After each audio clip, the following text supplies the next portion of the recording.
আমরা কাটরা স্টেশন থেকে একটা টাটা সুমো করে চলে আসলাম রয়্যাল রিসোর্ট, কাছেই, বেশি দূরে নয়। তো সেই হোটেলে আমরা উঠেছি। হোটেলটা একটু দেখাই তোমাদেরকে।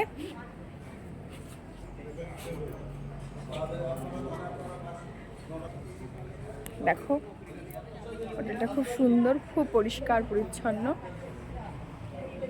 সামনে একটা দোলনা আছে।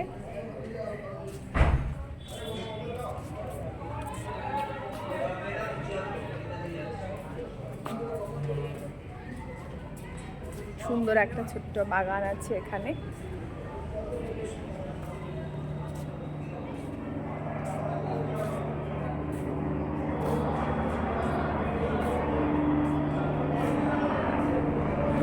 তোমরা শুনতে পাচ্ছ কিনা জানি না, এখানে থেকে থেকেই খুব ঘন ঘন হেলিকপ্টার উঠছে। বৈষ্ণোদেবী মাতার দর্শনে আমরা এখানে এসেছি আজকে। হেলিকপ্টারগুলো উঠছে এই কারণে, বৈষ্ণোদেবীর মাতার দর্শনে অনেকে হেলিকপ্টারে করে যায়।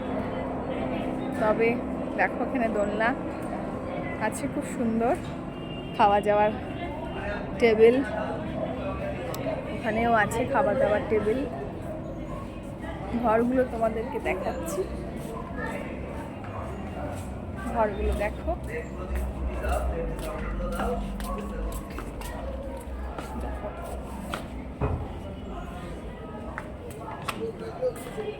দুটো বেডরুম, বড় একটা জানলা, এখানে জিনিসপত্র রাখার জায়গা আছে, একটা টেবিল আছে,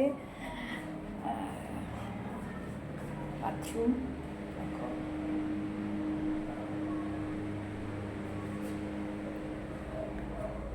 পরিষ্কার পরিচ্ছন্ন।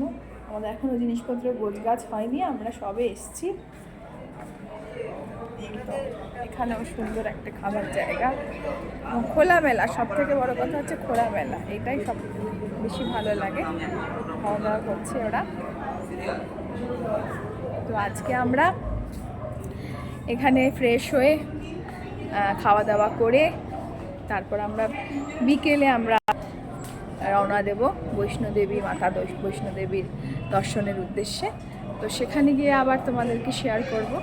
আমরা হেঁটেই যাব, কিভাবে যাচ্ছি, এবং মন্দিরটা দর্শন করাবো। যদি মন্দিরের ভেতরে পারমিশন থাকে দর্শনের, মানে ক্যামেরা অন করা যদি দর্শন থাকে, পারমিশন থাকে, নিশ্চয়ই তোমাদেরকেও সেটা দেখাবো। তো এখন টাটা।